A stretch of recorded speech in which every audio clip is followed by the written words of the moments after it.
Right, mga kasikit, nandito na naman tayo para sa isang Arduino tutorial number 4, which is analog read, mga kasikit. So, uh, pre-type na yung ano ko, mga kasikit, no? Pre-type na yung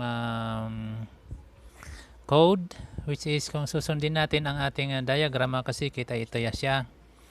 So yung LDR, mga kasikit, ito yung ginamit nating sensor para ma-read natin sa pamamagitan ng analog read, hindi na siya digital. So ang Arduino natin ay mayroon siyang ang Arduino 2560, mayroon siyang 16 na analog to digital pins, mga kasikit. So pwede kang magbasa dito ng analog o mag-read ng analog, ibig sabihin, and then i-convert niya, mga kasikit, into digital form. So okay, so may analog to digital circuit na nasa loob na ng Arduino, mga kasikit. So okay, so ang gagawin nito, i-connect natin yung NOD ng LDR, between LDR and resistor. Tapos yung isang leg ng LDR nandun sa ground, saka yung isang leg ng resistor, mga kasikit, ang nakakonect siya sa 5 volts. Ito, mayroong 5 volt source ang mayroong Arduino terminal na 5 volts dito, mga kasikit. So dito yung kinonektahan ko. So kung titingnan nyo doon sa actual na circuit, nandito yan, mga kasikit. Ito naman ngayon yung analog 0 na pumunta doon sa in-between ng NOD, ng resistor at saka LDR. Ito yung LDR natin, mga kasikit. Yan, maliit lamang siya. Tapos, ito naman yung output natin ngayon. Binago ko yan. Nandun na siya sa digital terminal 3, resistor, and then output LED. So, ganyan ang ating circuit ngayon, mga kasikit. So, kapag ang ginagawa niya, mga kasikit, kapag inilapit kong aking kamay dito sa LDR, makikita niyo, mga kasikit, nag-o-off yung LED. Pag nilalayo ko, mga kasikit, nag-o-on siya. So, ganon ang function nitong LDR na to. So which is ang ginawa natin dyan ay, mga kasikit, ay hindi siya analog kundi digital read. So yan, mababago natin, mga kasikit. Yan. O-off mo yung ilaw and then takpan mo, mga kasikit. Makikita mo habang nilalapit ko yung aking daliri doon sa LDR, namamatay siya. Then pag nilayo ko, mabubuhay siya. So pwede ba nating i-adjust yan, mga kasikit? Okay, so titignan natin kung ano yung ating sketch na ginawa. So ano na, mga kasikit, naka-type na para hindi na masyadong matagal. So okay, so kinonfigure ko yung LDR, kung saan nakakabit yung LDR ko, mga kasikit, ay nasa analog 0 ng Arduino. Tapos yung LDR value na variable dito ang mag-hold sa value na mababasa ko doon sa resistance. Actually voltage yung mababasa na natin dito, mga kasikit, kasi pag nililiwanagan mo tong LDR na to, mga kasikit, bumababa ang resistance niya. So kapag nagiging nadidiliman siya, lumalaki ang kanyang resistance, kaya voltage na nagba-vary dito, yun ang mababasa natin. So papakita ko sa iyo mamaya kung paano, mga kasikit. So okay, so yung LED 3, ito pa rin yung display natin doon. So dito kinonfigure ko na lang ulit yung LDR as input, tapos yung LED as an output. And then kung makita nyo ito, mga kasikit, bago itong code na nasulat natin ito. So ito ay kung gagamitin natin ang serial COM ng ating Arduino. So ito ang serial COM.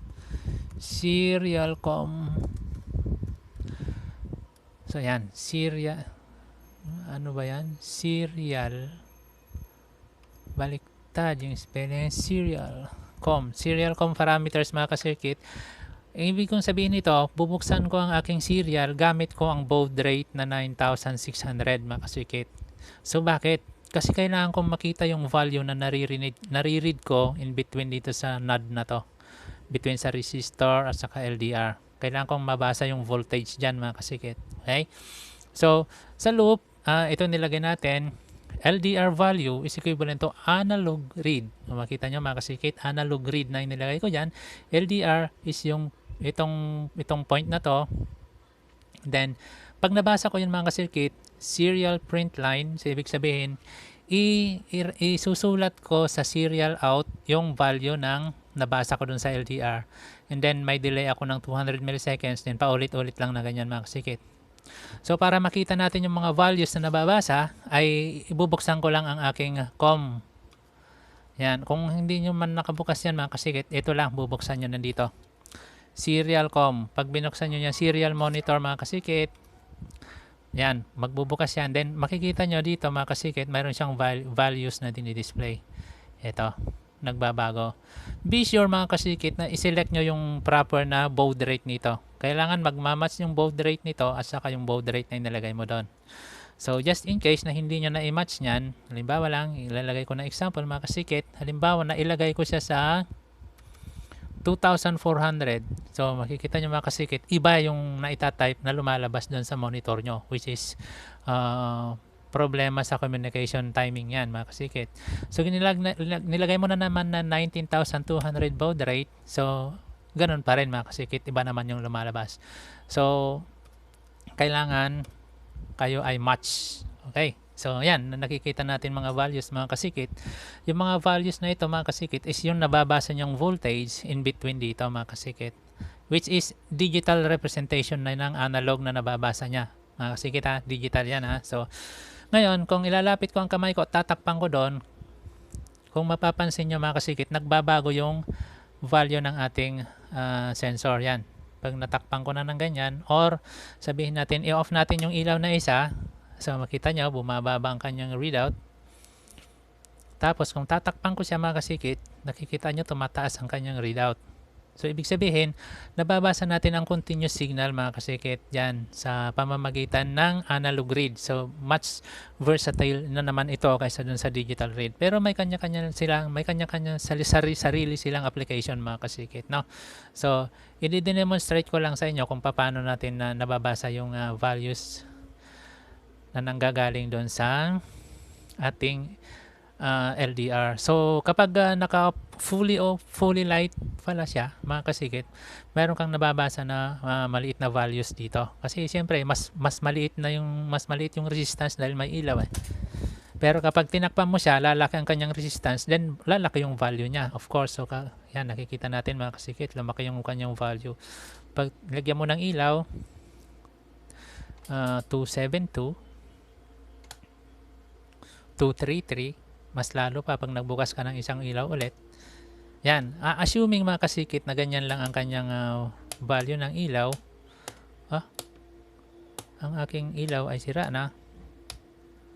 Wow! Anyway, saka na yan. So ngayon mga kasikit, so madilim na tuloy. Ibali mga kasikit. So okay, so mayroon tayong ilaw na ganyan, 242 yung value. Paano kung gusto kong pakinabangan yung mga values niyan? So, tingnan natin mga kasikit. Kapag open na ganyan, ang ilaw natin, makikita natin na may values yan na 241 to 242. Kapag tinakpan ko siya mga kasikit, nilapit ko yung kamay ko doon. So, more than 500 yung value. Then, pag inalis ko yung kamay ko, 241. Okay, so, anong pumapasok sa aking isipan? Halimbawa, gusto kong i-turn on yung light. So, kapag naka-on ng light, mababa ang value. So, less than 300 to. Less than 300 po to. Less than 200 po to. Kapag nilagay ko naman yung kamay ko doon, so more than 400 or more than 500, yan yung mga values na titingnan natin. So, less than 200, more than 400. Okay, mga kasikit. So, gagawa ko ngayon dito ng if LDR val is less than, ano nga ba yung mga sikit? 240. Okay, if LDR is less than 240,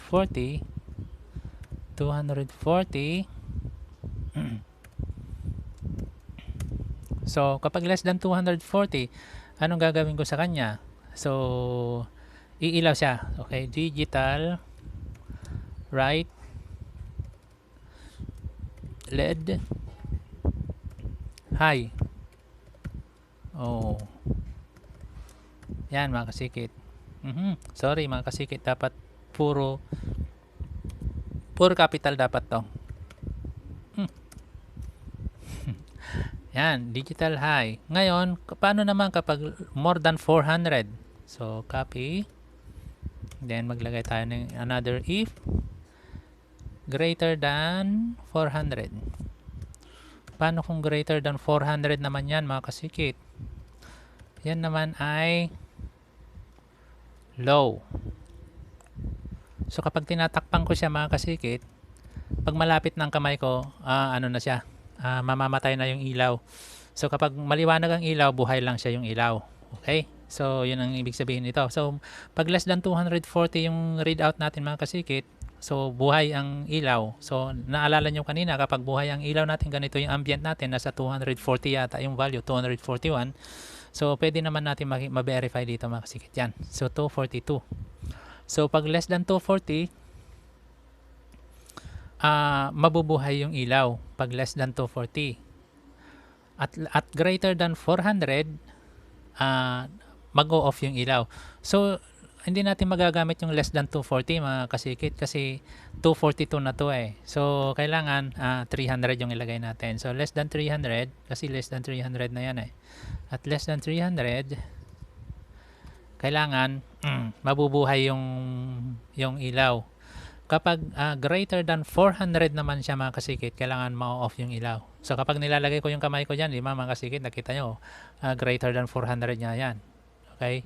So dapat pag ganong values, mamamatay yung ilaw. So since alam ko yung mga values nito, alam ko yung ilalagay ko rito. Kung wala tayong mga values nito na nakita natin ngayon, wala tayong mapagbabatayan mga kasikit. So okay? So clear ba mga kasikit yung ginawa natin dito? So binasa natin yung value ng analog dito, which is yung terminal node nitong dalawa. And then, kinuha ko yung ranges mga kasikit para may on ko yung LED accordingly. So, ngayon, load ko siya.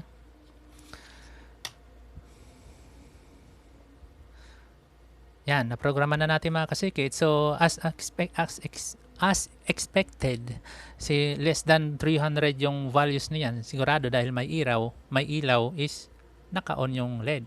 Kapag tataas ng 400 ang kanyang value o kaya nadidilaman siya, mamamatay yung ilaw niya, low. So susubukan natin mga kasikit. So ilapit natin ang aking kamay. Oh, yan mga kasikit, di ba? Oh, yan. So yan. So mga kasikit, pwede ko bang kontrolin yung kalayo ng kamay ko rito? Pwede rin mga kasikit. So halimbawa, gusto ko na mas malapit siya, gawin kong 600 to mga kasikit, no? Gusto kong mas malapit yung kamay, saka pa lang siya mag-off. Gawin kong 600 yan. And then, di katulad kanina na nandito na tayo kanina, nag-off na, makasikit. Ilapit mo ng todo, yan. Malapit na, saka pa lang siya mamamatay. Paano naman yung gusto kong, ano lang makasikit, masilawan ko lang ng konti, matakpan ko lang. Halimbawa, ganyan kasikit, kadilim. Pwede rin makasikit, siguro lapitan natin yung 400, siguro lagyan natin ng 350. 350. Yan. So, ibig sabihin, mas malayo rin yung kamay mo, saka pa lang siya mag-off. Okay?